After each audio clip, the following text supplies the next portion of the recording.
नमस्कार मित्रों, पुनः आप सभी लोगों का स्वागत है संस्कृत की इस क्लास में। जैसा कि पिछले वीडियो में हमने आपको महेश्वर सूत्र के बारे में बताया था, आज उसी के आगे हम आपको कुछ हमने उस दिन भी क्लियर किया था कि संज्ञा के जो सूत्र हैं या बताने वाले हैं उनको कुछ स्पष्ट करना था आपको। संज्ञा एवं परिभाषा सूत्र करने वाले, क्योंकि आप देखते हैं कि महेश्वर सूत्र पढ़ते हैं या संस्कृत में कोई भी व्याकरण पढ़ते हैं तो वहां आपने देखा होगा कि बार बार कहीं कहते हैं इसकी इत संज्ञा है या इसकी टी संज्ञा है, इसकी घा संज्ञा है, इसकी घू संज्ञा है, इसकी सत संज्ञा है, निष्ठा संज्ञा है, इत्यादि चीजें आती रहती हैं। तो इसलिए जरूरी है कि जब तक आप संज्ञा या संज्ञा करने वाले सूत्रों को नहीं जान लेंगे तो आपको स्पष्ट नहीं हो, पता ही नहीं चलेगा कि सत संज्ञा क्या मतलब हुआ, निष्ठा संज्ञा क्या है, समझ ही नहीं आएगा। तो इसलिए कुछ संज्ञाओं और उनको करने वाले सूत्रों को आज हम वर्णन करते हैं। सबसे पहले प्रारंभ करते हैं वृद्धि संज्ञा।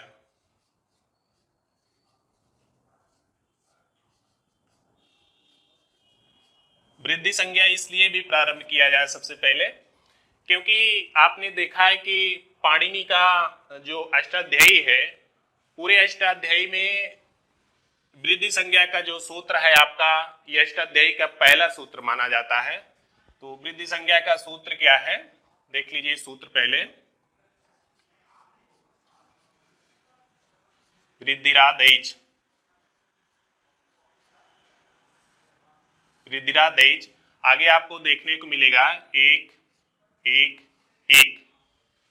इसका मतलब ये हुआ कि पाणिनि के अष्टाध्यायी के प्रथम अध्याय के प्रथम पाद का पहला सूत्र, ठीक है, प्रथम अध्याय के प्रथम पाद का पहला सूत्र है, इसलिए वृद्धि संज्ञा को हम लोग सबसे पहले पढ़ना चाहेंगे।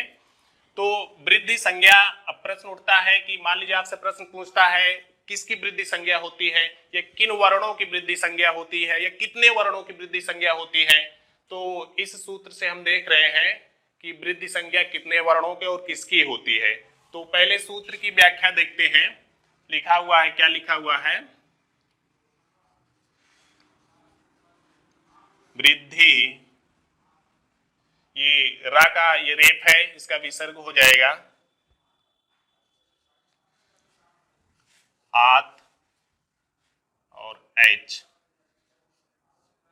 इस सूत्र में इतनी चीजें आपको मिलेगी, वृद्धि, और ये क्या हुआ, रा का रेप हो गया, यहाँ पर जो है विसर्ग हो गया, और ये आ और दा का ता हो जाता है, दा का ता हो जाता है तो हो गया आत, और ये क्या लिखा हुआ है एच, एच, ठीक है। तो इतनी चीजें मिली आपको। तो सबसे पहले देखते हैं ये क्या है, एच। एच का मतलब क्या हुआ, एच एक प्रत्याहार है। इसके पहले आपने वीडियो में पढ़ा क्या, महेश्वर सूत्र। महेश्वर सूत्र में आपने जो 14 महेश्वर सूत्र पढ़ा उसमें से 42 प्रत्याहार जो आपने बनाए, उसमें से आपने एक देखा होगा एच प्रत्याहार। एक बार यहां देखेंगे क्या है महेश्वर सूत्र, अयुण, ऋलिक, ओंग, औच इत्यादि। ये महेश्वर सूत्र में आपने देखा। तो आप एच का मतलब क्या है देख रहे हैं यहाँ, आए और चा, आए और चा से मिला के क्या बना, एच बना, ये एच प्रत्याहार है। तो एच का मतलब क्या हुआ, ए और ए ओंग आउच, आए और औ, क्या मिला आपको, एच का मतलब आए और औ। तो ठीक है, यहां पर इसको लिख लेते हैं, आए और औ। अब यदि आपसे पूछा जाए कि एच प्रत्याहार, एच प्रत्याहार का मतलब क्या हुआ, तो आप क्या बताएंगे, आए और औ, आए और औ, ठीक है। इधर आप क्या देख रहे हैं, आत है, आत, आत का मतलब क्या होता है, आत का मतलब होता है आ। अब प्रश्न ये बन रहा है कि यहां पर आ है तो ये ता का क्या मतलब था। ता का मतलब ये है, आगे आप सूत्र पढ़ेंगे तो आप मिलेगा आपको तपरस तत्कालस। तो इसका मतलब ये होता है कि ता कहने का मतलब है पाणिनि जी का कि ता के पहले या ता के बाद जो भी वर्ण आता है वो अपने ही स्थिति में रहता है, अपने ही काल में रहता है। अन्यथा अगर यहाँ पर ता ना होता तो आप जानते हैं आ है इत्यादि जो स्वर हैं इसके जो है आपके 18 भेद मिलते हैं। कितने भेद मिलते हैं? 18 भेद मिलते हैं। तो अब पता नहीं चलता कि किस भेद को हम ह्रस्व आ, दीर्घ आ, उदात्त अनुदात्त किस हम आ की बात कर रहे हैं, पता नहीं चल पाता है। तो उन्होंने क्या लिखा? आतता। तो ता ये बताता है कि इसके अब पहले ये जो वर्ण आया है ये अपनी ही स्थिति में रहेगा, मतलब ह्रस्व आ है तो ह्रस्व आ रहेगा, दीर्घ आ है तो दीर्घ आ रहेगा। तो यहाँ आत में कौन सा आ है? दीर्घ आ। आपकी भाषा में हम बोले तो इसे बड़ा आ, जिसे आप कहते हैं बड़ा आ। तो यहां से आपको क्या मिला? दीर्घ आ। और यहां से आपको क्या मिला? आए और आओ। अब आपको कितने वर्ण मिले हैं? 3 वर्ण। तो वृद्धि संज्ञा इन 3 वर्णों को क्या हो जाए? आपका सूत्र ने क्या बताया? वृद्धि हो जाए। ठीक है, तो सूत्र ने बताया कि आ, आए और आओ इन 3 वर्णों की क्या होगी? वृद्धि संज्ञा होगी। ठीक है, तो अब आपसे यदि प्रश्न पूछा जाए, इसमें वृद्धि संज्ञा आपको समझ में आ गई किसकी होती है? 3 वर्णों की होती है। किसकी किसकी होती है? आ की होती है, आय की होती है और आओ की होती है। ठीक है, यदि अब हम आपसे प्रश्न पूछें या आपसे प्रश्न मान लीजिए पूछ लिया कि बताइए वृद्धि संज्ञा कितने वर्णों की होती है, तो आप बताएंगे 3 वर्णों की होती है। किसकी किसकी होती है? आ की होती है, आय की होती है और आओ की होती है। ठीक है, एक प्रश्न मान लीजिए आपसे पूछ लीजिए कि वृद्धि संज्ञा किसकी होती है? स्वर की होती है या व्यंजन की होती है? स्वर की होती है या व्यंजन की होती है? तो आप यहाँ पर देख रहे हैं कि आ, आय और आओ क्या है? स्वर है, व्यंजन नहीं है। तो वृद्धि संज्ञा स्वरों की होती है, व्यंजनों की नहीं होती है। और मान लीजिए आपसे प्रश्न पूछ लिया वृद्धि संज्ञा किस सूत्र से होती, तो आप क्या बताएंगे? वृद्धिरा दैच सूत्र होते। क्योंकि अभी हम यहाँ आपको संधि नहीं पढ़ा रहे हैं, इसलिए आप कहेंगे सर एक और सूत्र है वृद्धि रेची। ठीक है, वो संधि करने का सूत्र है, लेकिन जो आपको संज्ञा प्रदान करने वाला सूत्र है वो क्या है? वृद्धिरा दैच ही है। इसको आप कंफ्यूज नहीं होइएगा। तो वृद्धिरा दैच से मतलब वृद्धि संज्ञा होगी, या वृद्धि संज्ञा करने वाला सूत्र क्या है? वृद्धिरा दैच है। ठीक है, और स्वरों की वृद्धि संज्ञा होती है। अब आपको याद रहेगा आ, आय और औ की क्या संज्ञा होती है? वृद्धि संज्ञा होती है और वृद्धिरा दैच सूत्र से होती है। ठीक है,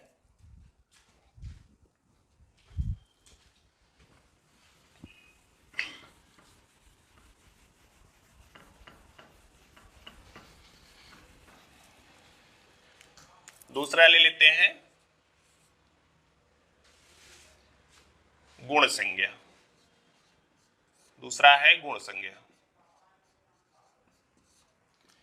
इसका सूत्र क्या है?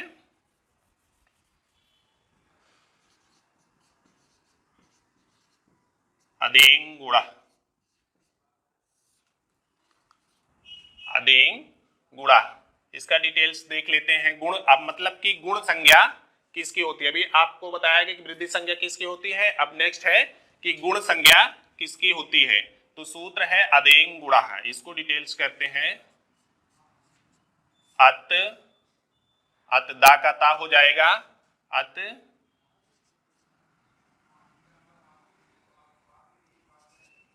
एंग गुणा। अत एंग और गुण। अत और एंग का क्या होता है? गुण संज्ञा होती है। किसकी गुण संज्ञा होती है? अत और एंग की गुण संज्ञा होती है। अब एंग का मतलब क्या हुआ? अब फिर आप महसूस से देख लिए। एंग क्या है? एक प्रत्याहार है। जैसे यहाँ पर एच प्रत्याहार, वैसे एंग क्या है? यहाँ पर प्रत्याहार है। आप यहाँ देख लेंगे ये है ए ओंगे, ए ओंगे। यहाँ से आपका यहाँ तक प्रत्याहार जो आपका बनेगा, तो एंग के अंतर्गत क्या आएगा? ए ओ, लास्ट को नहीं लेते हैं, क्या हो जाएगा? ए और ओ। ठीक हो गया ये आपका। और उसके बाद ये अत है, यहां पर क्या था आपका? आत। अंतर समझिएगा दोनों में। यहां पर क्या था आपका? आत था। ठीक है, तो जब आत था तो कौन सा आ लिया गया था? दीर्घ आ था। यहां पर क्या है आपका? जी हाँ, बिल्कुल क्लियर, आ है। तो क्या हो जाएगा? ह्रस्व। यहां भी ता का वही मतलब है, तपरस तत्कालस, मतलब कि अपने ही समय में ही विद्यमान रहेगा। केवल आ मतलब ह्रस्व आ बोले तो छोटा आ लिया जाएगा यहां पर। तो क्या मिला आपको? आ, ए और ओ। आ, ए और ओ की कौन सी संज्ञा होगी? गुण संज्ञा होगी। किस सूत्र से होगी? अदेंग गुणा सूत्र से होगा। अदेंग गुणा सूत्र से कौन सी संज्ञा होती है? गुण संज्ञा होती है। यह गुण संज्ञा किस सूत्र से होती है? अदेंग गुणा सूत्र से होता है। गुण संज्ञा कितने वर्णों को होता है? 3 वर्णों को होता है। किस किस वर्णों को होता है? आ, ए और ओ वर्णों को होता है। अब गुण संज्ञा किसका होता है? स्वर का होता है या व्यंजन को होता है? तो आप बताएंगे स्वरों का होता है। ठीक हो गया।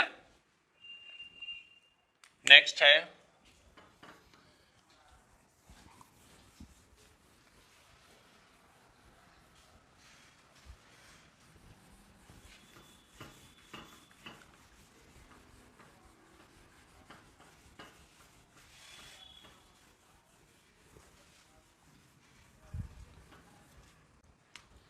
तीसरा, देख लेते हैं संप्रसारण।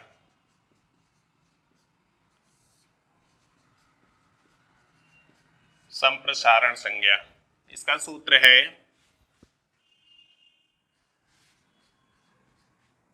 इग्यणः संप्रसारणम। सूत्र है इग्यणः संप्रसारणम। अब नेक्स्ट प्रश्न है आपका कि संप्रसारण संज्ञा किसकी होती है? तो सूत्र है इग्यणः संप्रसारणम। इसका डिटेल्स देखते हैं। ग का क्या हो जाता है? का हो जाता है। ग का हो जाता है। तो यहां पर क्या हो जाएगा? इक। क्या हो जाएगा? इक। और यहां आप क्या देख रहे हैं? यणः। इक यणः। इसकी क्या होगी? संप्रसारण संज्ञा होगी। संप्रसारण किसकी? संप्रसारण इक और यण। हाँ, यहां पर थोड़ा सा ध्यान देने वाली बात है ये कि आपने इसके पहले एक संधि पढ़ा है क्या? इको यणचि, मतलब कि यण संधि। यण संधि आपको क्या बताता है? अब यण संधि जानना बहुत जरूरी है। यहां पर यण संधि ये बताता है इको यणचि। इक को क्या हो जाएगा? यण हो जाएगा। इक को यण हो जाना चाहिए। अचि मतलब आगे, अच बोले तो स्वर होने के बाद। अब सबसे पहले ये जानिए, अब गुरुजी ये बताइए कि इक कौन सी बला है, यण क्या है, अच क्या है ना? तो आपने देखा इधर महेश्वर सूत्र में आपने पढ़ा था, तो महेश्वर सूत्र में जाएंगे तो इक एक क्या है? प्रत्याहार है। यण क्या है? एक प्रत्याहार है। अच क्या है? एक प्रत्याहार है। ठीक है ना? तो इक के अंतर्गत आने वाले वर्णों को आप बता सकते हैं जी। क्या हो जाएगा? आ, ई, ऊड़े, आयुड़े, रिली के, ये आपका महेश्वर सूत्र है, ओंग इत्यादि। तो आपका ये कौन सा प्रत्याहार है? इक।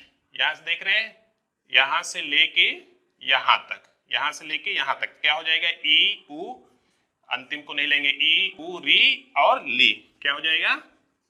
ई उ री और ली। इक का मतलब क्या हुआ? ई उ री और ली। और यण का मतलब क्या होता है? महेश्वर सूत्र में जाइएगा, हा या वा रा ट और ला। यण का मतलब होता है या व रा और ला। तो इको यणचि सूत्र यण संधि में ये कहता है, और इसका मतलब होता है स्वर, समस्त स्वर। ये कहता है कि ई के स्थान पे क्या हो जाएगा? या हो जाएगा। ऊ के स्थान पे क्या हो जाएगा? वा हो जाएगा। री के स्थान पे और ली के स्थान पे ला हो जाएगा। इस परिस्थिति को क्या कहते हैं? यण संधि। मतलब ई के स्थान पे या होना यण संधि है, ऊ के स्थान पे वा होना यण संधि, री के स्थान पे रा यण संधि और ली के स्थान पे ला, ये सारी चीजें होना क्या होता है? यण संधि। ठीक है। यदि आपको ये समझ में आ गया तो आपको संप्रसारण संज्ञा भी समझ में आएगी। क्या है संप्रसारण संज्ञा? जस्ट इसका उल्टा है। क्या होता है? संप्रसारण संज्ञा इसका जस्ट उल्टा होता है। क्या? ई का या होना यण संधि, ध्यान दीजिएगा, ई का या होना यण संधि और या का ई हो जाना संप्रसारण। ठीक है। ऊ का वा होना यण संधि है और वा का ऊ हो जाना संप्रसारण। इसी प्रकार या वा रा ला का ई उ री ली यदि हो रहा है तो इसे क्या कहेंगे, संप्रसारण संज्ञा। और यदि ई उ री ली का या व रा ला हो रहा तो इसे क्या कहेंगे, यण संधि कहेंगे। ठीक, आपको समझ में आ गया। जस्ट उल्टा है, इक का यण होना, इको यणाची यण संधि, और यण का इक होना संप्रसारण संज्ञा। ठीक है, क्लियर है आपको, ध्यान रखिएगा। यण का इक होना संप्रसारण और इक का यण होना इको यणाची से यण संधि होती है। तो यदि अब आपसे पूछा जाए प्रश्न में, बताइए वा का उ होना, वा का उ होना क्या है, तो आप क्या कहेंगे, संप्रसारण है। ला का ली होना क्या है, आप क्या बोलेंगे, संप्रसारण संज्ञा। यदि आपसे पूछ ले ई का या हो गया तो आप क्या बोलेंगे, जी ध्यान रखिएगा, ई का या हो गया तो अब आप कहेंगे यण संधि है, उ को वा हो गया यण संधि है। इस चीज को ध्यान रखिएगा।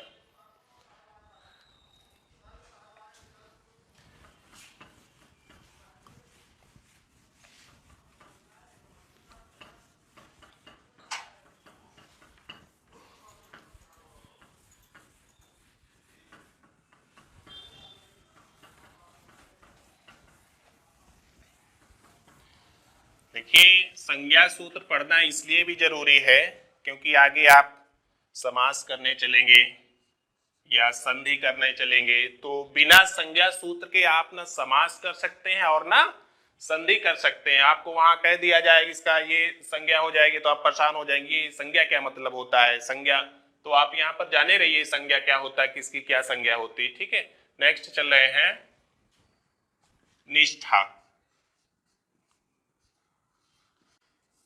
निष्ठा संज्ञा सूत्र है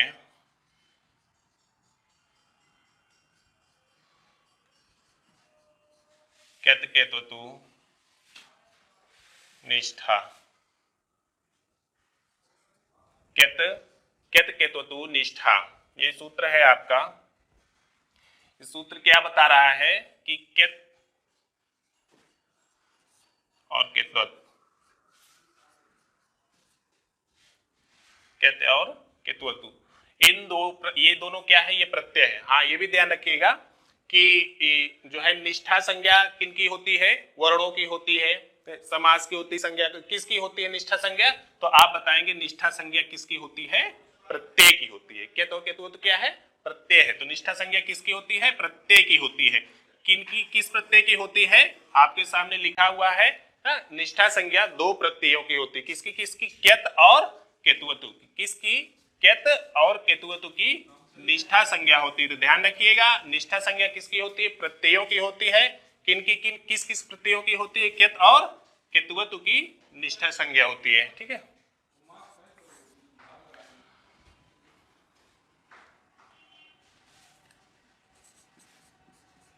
सत्संज्ञा, नेक्स्ट है सत्संज्ञा। सूत्र है तौशत, तौशत। सत्संज्ञा किसकी होती है, तो तौशत। सूत्र देख लीजिए, यहां पर कह रहा है तौ, आप देख रहे हैं कि तौ आपका दो वचन में, साह तौ, आप पढ़ेंगे साह तौ ते, तो तौ का मतलब दो वचन, तो इसके मतलब है कि यहां पर भी किन्हीं दो प्रत्ययों की ही क्या होगी, सत्संज्ञा, किन्हीं दो प्रत्ययों की सत्संज्ञा होती है। तो उपर्युक्त बातों को चूंकि यहाँ पर आहरण करना पड़ता है पाणिनि के अनुसार, तो उपर्युक्त बातें जो है उन्होंने कहा तौ, तौ का मतलब क्या हुआ, सत्य सानच।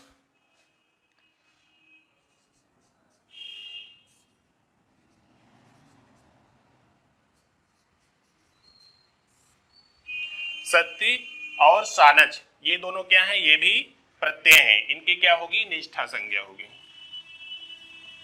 निष्ठा संज्ञा। हाँ, दो प्रत्यय, तो मतलब दो प्रत्यय हैं कि कौन कौन से, सत्रि और सानच, इनकी क्या होगी, सॉरी सत संज्ञा होगी, इनकी सत संज्ञा होगी। ठीक है, तो सत संज्ञा सूत्र क्या है, आपसे पूछा जाए सत संज्ञा करने वाला सूत्र क्या है, तो आप बताएंगे तौ सत, क्या बताएंगे, तौ सत। तौ सत से कौन सी संज्ञा होती है? आप क्या बताएंगे? सत संज्ञा होती है। मान लीजिए प्रश्न पूछा सत संज्ञा किनकी होती है, तो आप बताएंगे प्रत्ययों की होती है। कितने प्रत्ययों की होती है? आप बताएंगे 2 प्रत्ययों की होती है। किन किन 2 प्रत्ययों की होती है? सत्य और सानच की। ठीक है। घा संज्ञा सूत्र है तरप तमपौ घा। तरप तमपौ घा, घा संज्ञा होती है। किसकी होती है घा संज्ञा? सूत्र में दिख रहा है आपको, तरप तमपौ किसकी होती है? तरप और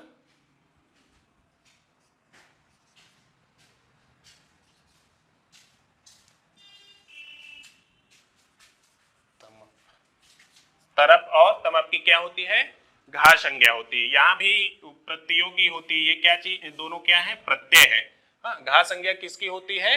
प्रत्ययों की होती है। घा संज्ञा किस सूत्र से होती है? तरप तमपौ घा। ठीक है, तरप तमपौ घा सूत्र से घा संज्ञा होती है। किनकी होती है? प्रत्ययों की होती है। किन किन प्रत्ययों की होती है? तरप और तमप की होती है। ठीक है, तरप और तमप की घा संज्ञा होती है। तो बस आज इतना ही रखते हैं। नेक्स्ट इसके बाद हम आपको बताएंगे इत संज्ञक। इसके बाद जो आपकी टॉपिक होगी, इत संज्ञा करने वाले कितने सूत्र होते हैं? 6 सूत्र होते हैं। इत संज्ञक करने वाले कितने सूत्र होते हैं? 6 सूत्र होते हैं। इन 6 सूत्रों को नेक्स्ट पीरियड में हम आपको डिटेल्स करेंगे। ओके, धन्यवाद।